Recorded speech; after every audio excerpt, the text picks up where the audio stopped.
Buenos días, abogado. Soy el psicólogo Santiago Arcos, maestrante de la Universidad de América, de la maestría en Psicología Clínica, mención psicoterapia. ¿Me puede ayudar, por favor, presentándose? Buenos días, ¿cómo le va? Bueno, mi nombre es Edgar Carrillo, abogado de los tribunales y juzgados de la República del Ecuador. Mucho gusto y por favor continúe con la entrevista. Bueno, en este caso quería preguntarle un poquito acerca de la ley de salud mental. ¿Sabe usted cuál es esta ley y cuándo fue creada?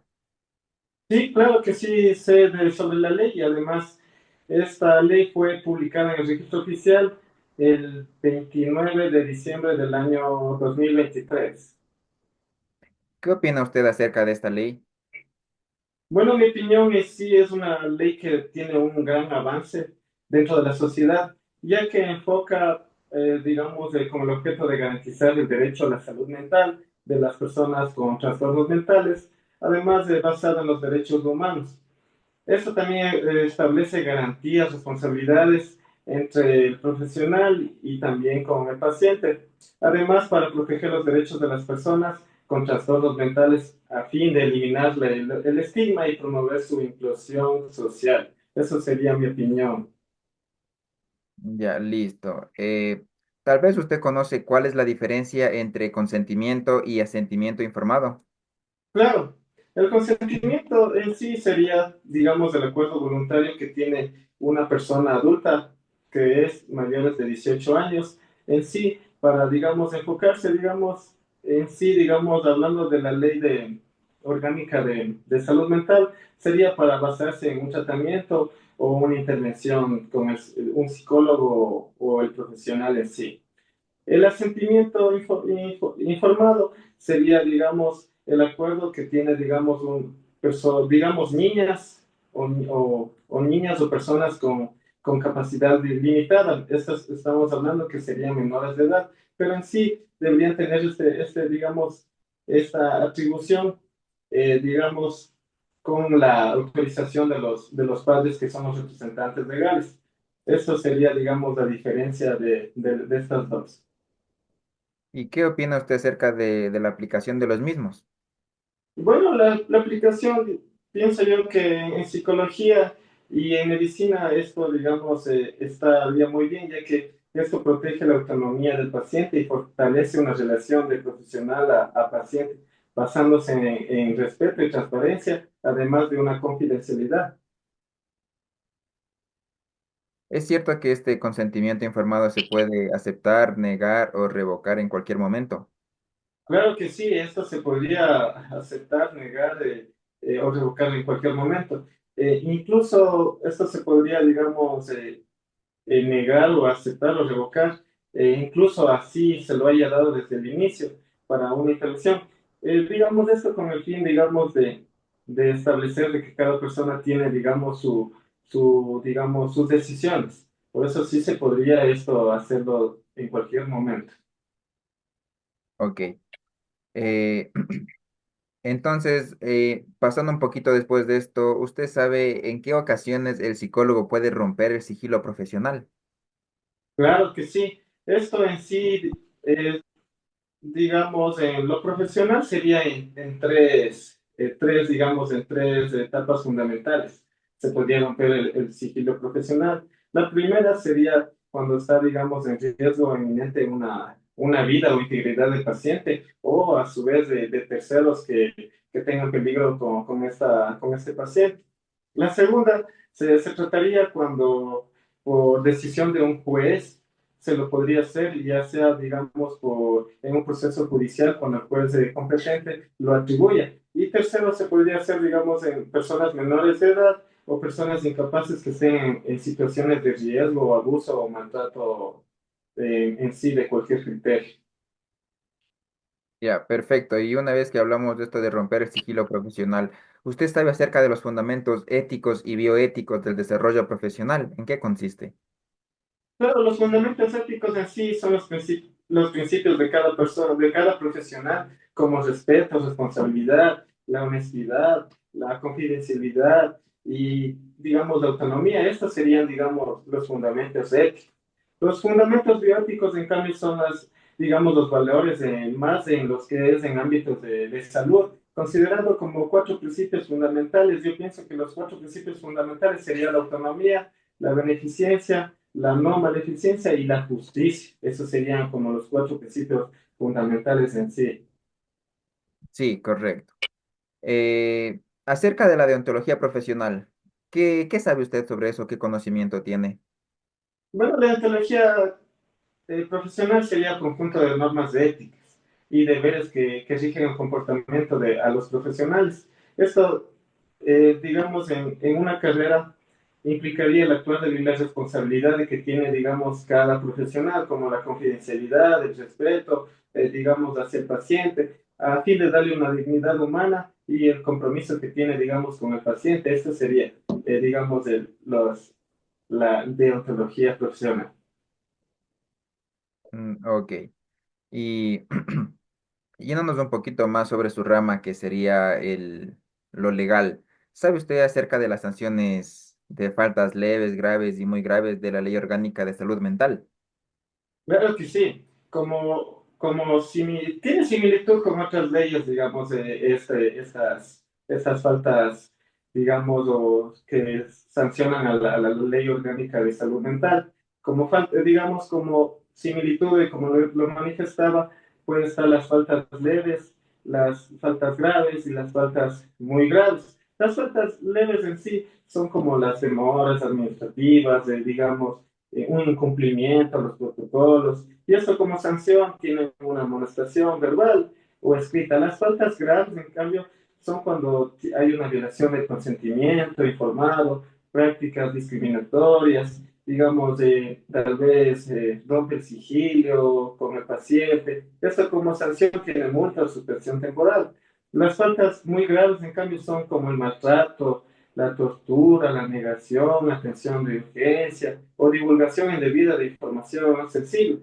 Esta sanción sería, digamos, si por ejemplo tiene un establecimiento, la inhabilitación de ese establecimiento, la clausura o además de eso podría también tener sanciones penales que le acarrearía por este comportamiento.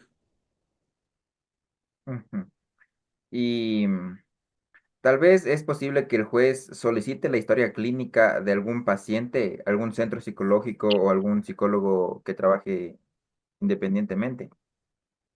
Bueno, sí, en todo el ámbito de mi carrera, en sí, en mi opinión, y en lo que se ha visto, digamos, y se ha manejado dentro de mi rama, o sea, el juez tiene toda la atribución de pedir esas historias clínicas. ¿Por qué razón? Porque estamos hablando que la ley orgánica de salud mental está, digamos, después, digamos que una que está por encima de la ley orgánica es el Código Orgánico de Integral Penal. Es decir, esta es una ley supletoria que le suple, digamos, a la ley orgánica de salud mental. En sí, el juez, digamos, tiene esa atribución. En sí, digamos, en mi carácter, toda mi trayectoria profesional, el juez tiene toda la autoridad para solicitar esto, porque si no se le incumpliera, estaría acarreando un incumplimiento de decisiones legítimas de autoridad competente. Es decir, esto se estaría basándose a sanciones que se acarrearían en sanciones que está estipulado en el COI, mismo que si está incumpliendo, supongamos que el profesional incumple y no entrega, digamos, esos informes, acarrearía un incumplimiento de autoridad prácticamente y podría ser sancionado de 1 a 3 años según lo que estipula el Código Orgánico Integral Penal.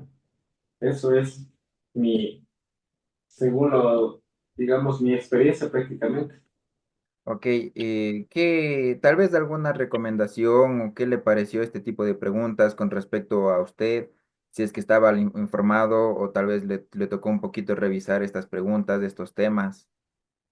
Bueno, realmente pienso que son temas que sí estaban bien formulados y prácticamente sí, la mayoría de preguntas está basado, digamos, más casi en carácter profesional, global prácticamente, no es específicamente que esté, digamos, dentro del ámbito psicológico, de la salud mental. Prácticamente la mayoría de preguntas están basados casi para todos los profesionales. Y todos los profesionales ya sabemos de todas estas de las preguntas, o sea, tenemos conocimientos en sí la mayoría de estas preguntas. Eh, Tal vez alguna recomendación, alguna duda. Bueno, una recomendación, duda. En la última pregunta tengo duda de que pienso que hay un vacío legal dentro de la Ley Orgánica de Salud Mental en base a que en la ley menciona de que prácticamente no se podría otorgar la, digamos, los informes médicos o la historia clínica de los pacientes.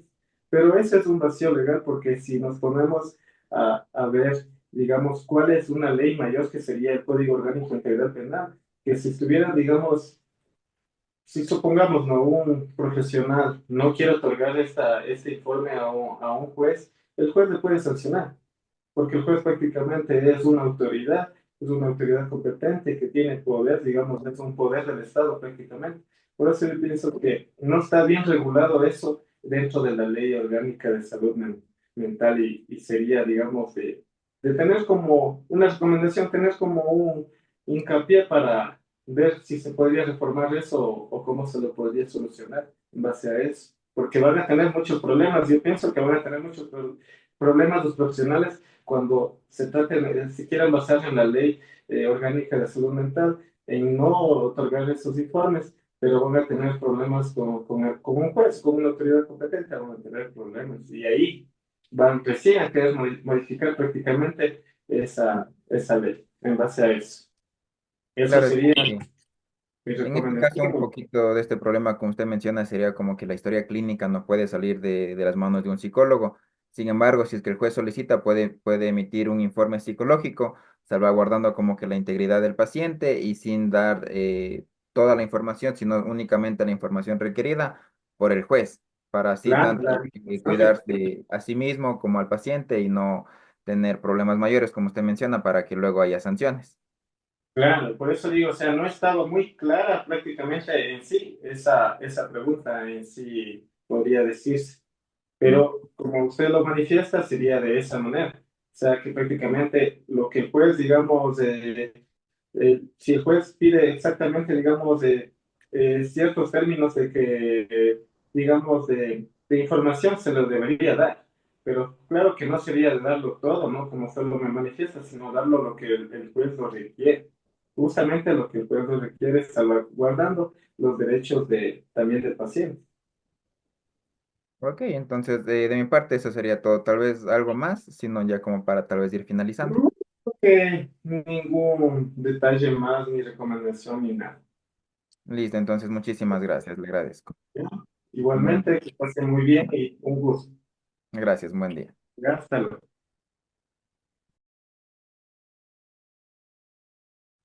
Buenas noches, soy el psicólogo Santiago Arcos, maestrante de la Universidad de Indoamérica, en este caso lo que es la maestría en psicología clínica, mención psicoterapia. ¿Podría ayudarme presentándose, por favor? Buenas noches, mi nombre es Lucía Vaca, profesional de la psicología clínica y también con estudios en el ámbito de la psicología jurídica y forense. Es un gusto poder estar presente en esta invitación y al mismo tiempo es un honor. Ok, bueno, en este caso, como usted tiene un poco de conocimiento de lo que es la psicología clínica, la psicología forense, entonces voy a realizarle una pequeña, unas preguntas acerca de todo esto, lo que es la psicología clínica y también un poco de la ley. Entiendo que tiene conocimiento sobre esto. En este caso, ¿usted sabe cuándo fue creada la ley de salud mental?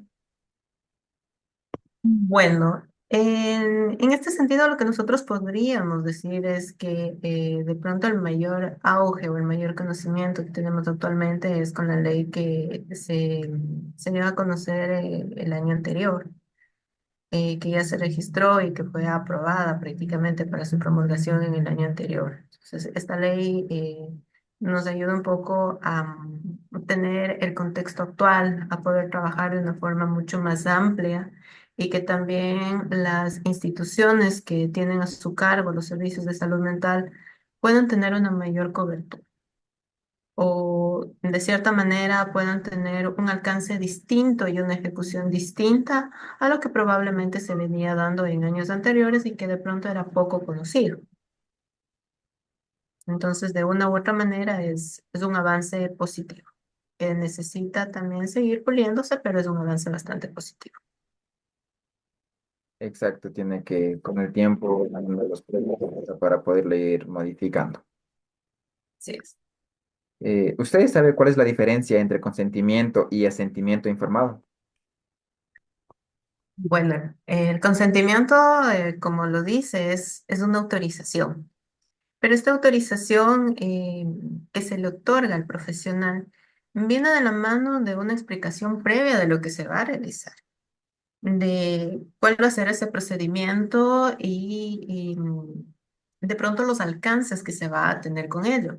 Entonces, previa a esta explicación, que es importante dársela a nuestro usuario, a nuestro consultante, a nuestro paciente, siempre es importante poder mencionarle algunos aspectos en los cuales se va a trabajar o, sobre todo, cómo va a ser el manejo de la información, cómo se va a dar los hallazgos y en este caso ya nos trasladaríamos también a lo que es el asentimiento, que sobre todo va de la mano con aquellas personas, sobre todo menores de edad, niños, niñas, adolescentes, que algunos dirían, no, su punto de vista o su autorización no cuenta, pero en realidad lo que se hace también en estos casos es mencionarles y explicarles acorde al conocimiento o a, al, al alcance de su lenguaje que tengan, que a su alcance de entendimiento que ellos puedan tener de lo que se va a realizar. Porque de esa manera también estamos protegiendo su derecho y también le estamos ya dando esa posibilidad de poder decir si acepta o no acepta realizar alguna cosa. Por supuesto, esto tiene que venir de la mano de un adulto, de una persona que sí esté en la capacidad de legalmente poder permitir un procedimiento de este tipo, pero el asentimiento ya está sobre todo para las personas que no cuentan con esta capacidad aún, pero que sí pueden mencionarnos si es que entendieron lo que se va a realizar y también nos pueden manifestar su criterio de si quieren o no quieren que se realicen las actividades dentro de este plano, sobre todo el plano de la psicología, porque se maneja información y se realizan algunas actividades propias. Correcto. Y acerca del mismo, ¿sabe usted? O sea, ¿es cierto que se puede aceptar, negar o revocar el consentimiento en cualquier momento?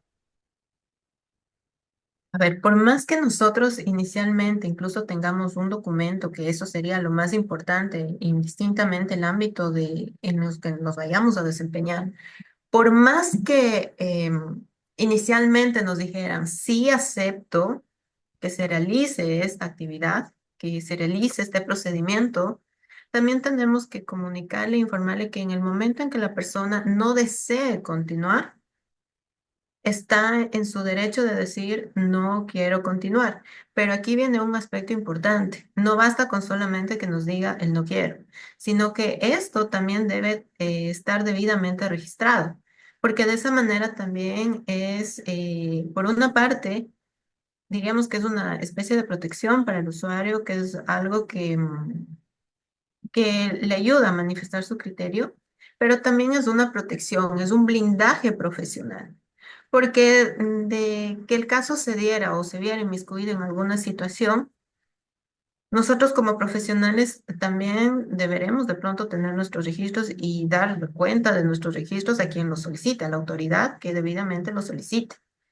Entonces, en este caso va a ser muy importante que se cuente con un registro donde se mencione que la persona en tal fecha, en tal momento, manifestó sus deseos de no continuar con este proceso y se dio por estas circunstancias y estas fueron las razones. Entonces, ¿qué hicimos nosotros con eso?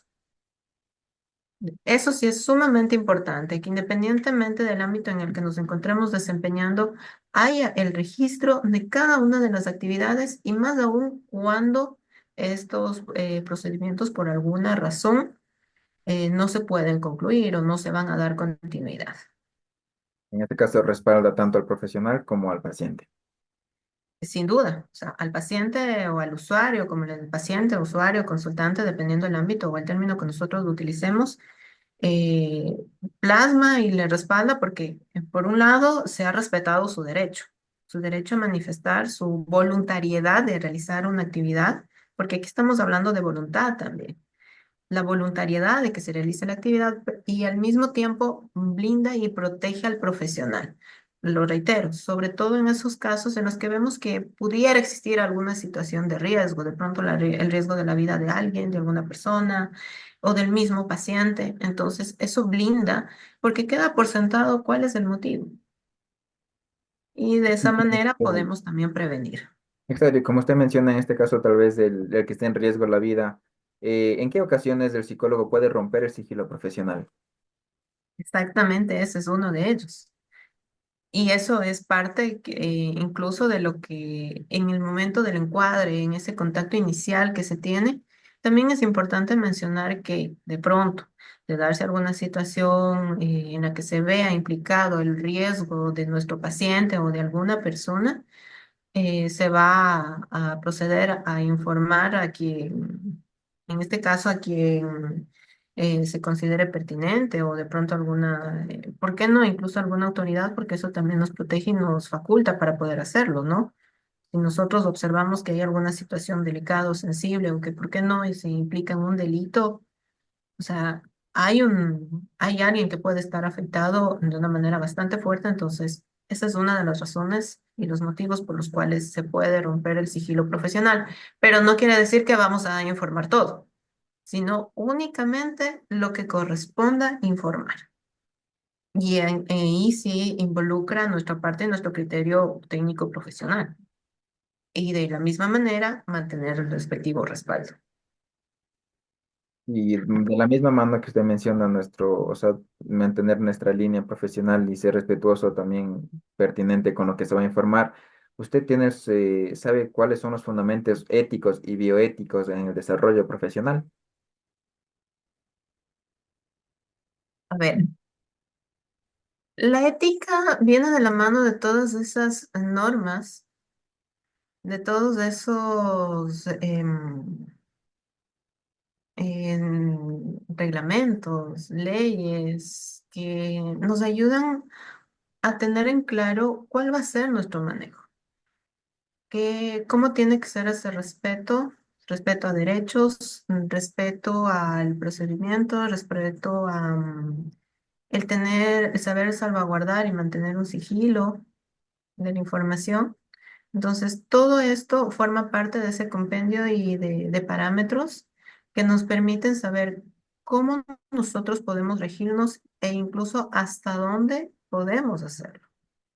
El tener la conciencia de en qué momento de pronto ya no es pertinente darle continuidad, porque nosotros como profesionales también podemos fundamentar el por qué no es pertinente generar o mantener un proceso de atención. De pronto nos hemos implicado demasiado que ya vamos perdiendo el horizonte de lo que estábamos realizando con esa persona. Entonces, todo eso involucra la ética, el respeto a los derechos, las normas a las cuales nosotros nos regimos y que también de alguna manera protege y nos protege. Y la bioética.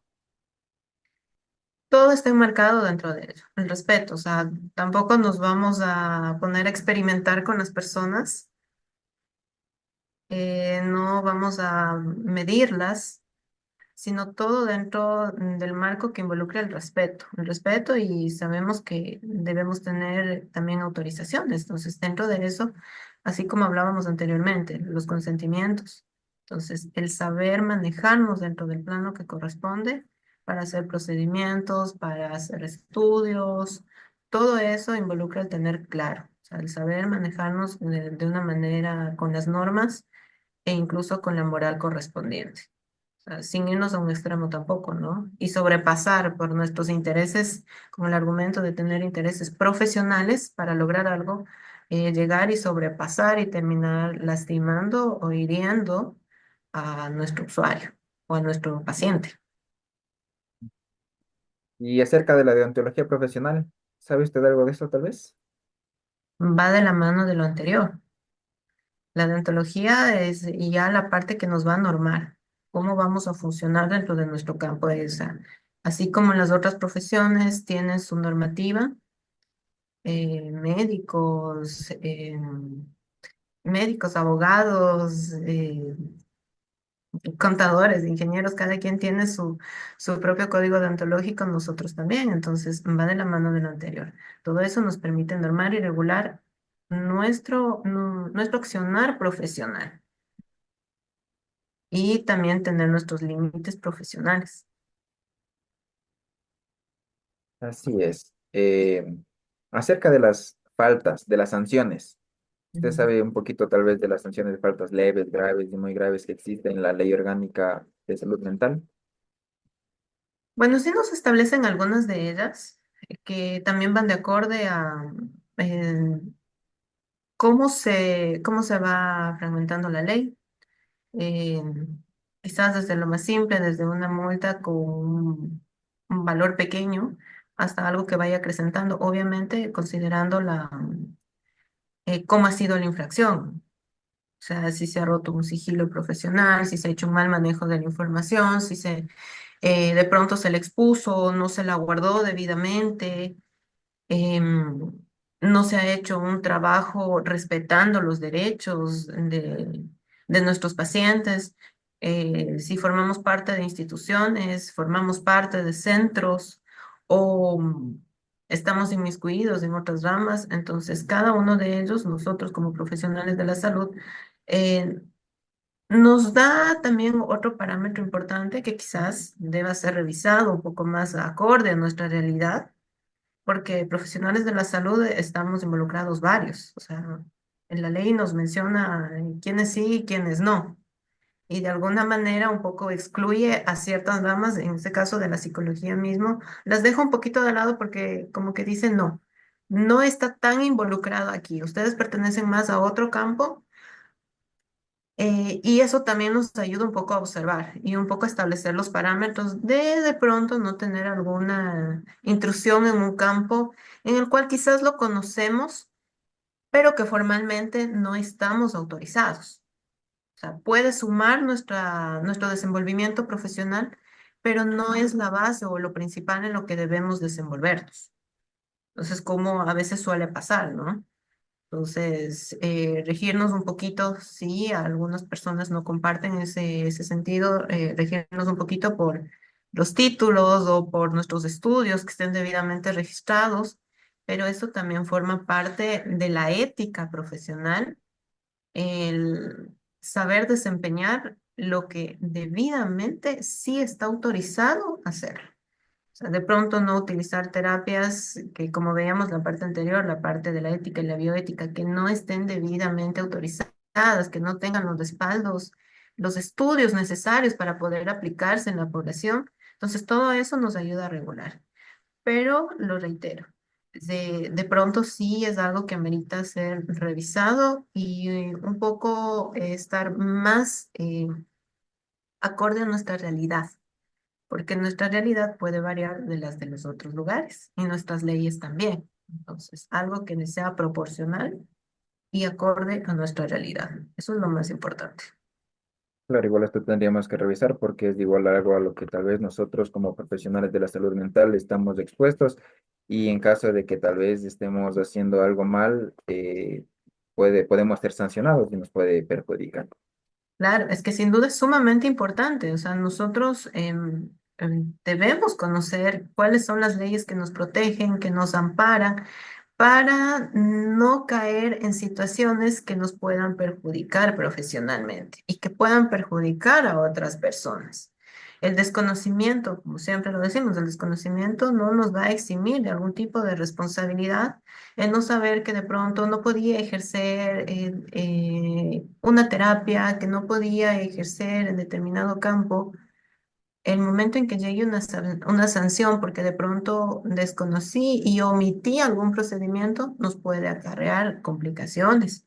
Y nos puede acarrear complicaciones que incluso luego de un procedimiento administrativo, de un procedimiento que está a cargo de la institución que lo compete, puede incluso caer en que dejemos de laborar en el campo que nosotros nuestro campo profesional, que en algunos casos amerita, porque en algunos casos de la omisión sí llega a ser bastante fuerte y que sin duda amerita también que no, que más de una sanción que es de tipo administrativo tenga otro tipo de sanciones, porque llegar a poner en peligro la vida de alguien sí es algo muy serio y no tiene que ser tomado a la ligera. Es cierto. Y acerca de, bueno, usted tiene un poco de experiencia debido a sus ámbitos laborales en donde usted se ha encontrado y también a su preparación. Entonces, ¿es posible que el juez pueda solicitar la historia clínica de un paciente al psicólogo? Duda. A ver, en este sentido, eh, más aún en el campo en el que ahora estoy, sin duda hay varias cosas que se pueden solicitar, pero ojo, uno como profesional también debe tener el criterio de comunicar e informar únicamente lo que corresponda. Y si no tenemos claro a qué se refiere el pedido que se nos está haciendo, que la autoridad, el juez o la juez nos está realizando, pedir la respectiva aclaración, respetando los tiempos. Si no tengo idea de a qué se refiere o qué dice, y de pronto quizás no tengo la confianza como para algún colega o no conozco a algún colega que también conozca del tema que me puede ayudar, pues sin miedo, también pedir a través de un documento, un oficio o algo o escrito, como se le dice, pedir que se nos aclare la duda que nosotros tenemos o a qué se refiere el pedido que nos están realizando. Porque de esa manera también nos ayudaría, como les digo, a compartir la información que netamente se necesita. Y de esa manera también protegemos la confidencialidad y no estaríamos vulnerando algún tipo de derecho de nuestro usuario. En este caso, se podría responder o dar únicamente la información que el juez detalle en su solicitud. Así es.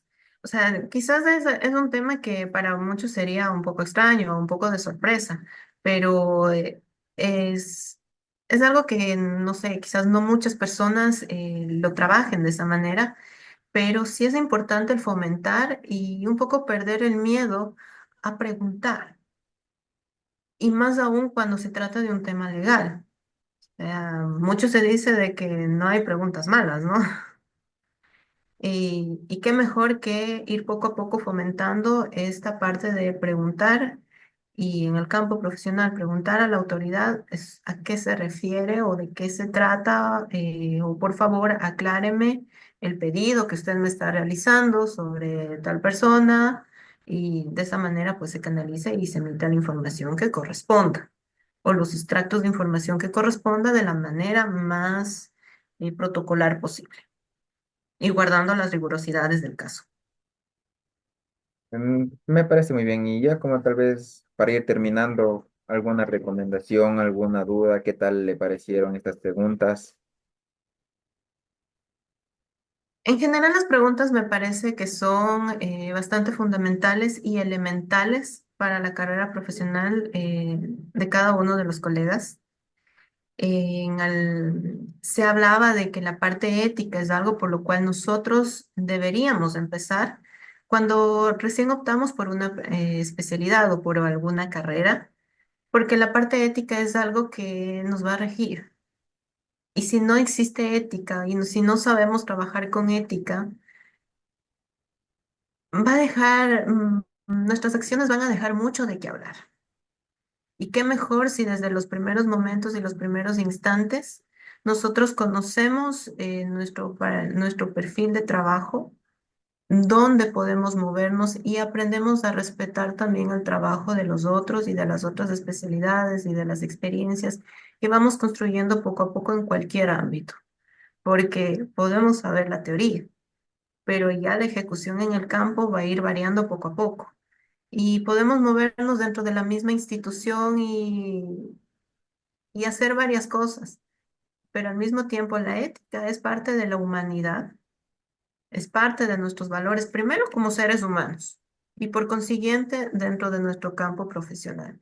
Entonces, en ese sentido, me parece que el empezar por este tipo de temas es sumamente fundamental porque por ahí Por ahí es donde debería iniciarse. Y en base a eso también construirse nuestro perfil y nuestro campo en el cual más nos sentimos acordes, nuestras habilidades están más acordes para desempeñarlos. Eso también es establecer límites, límites personales y límites hacia con los demás. Entonces, marcando ese respeto como colegas y también el respeto hacia nuestros pacientes, que son al final los que van a llegar a los resultados. Entonces, de ahí también viene la recomendación, el seguir fomentando este tipo de aspectos. Sobre todo fomentar la parte ética, que es algo sumamente importante. Sí, correcto. Tal vez si es que no hay más dudas, más recomendaciones, eso sería todo. Así es, entonces un gusto haber compartido con ustedes. Eh, Siempre va a ser importante compartir, no imponer, sino compartir la información porque eso nos enriquece como seres humanos y también como profesionales. Muchas gracias. Una buena noche. Gracias.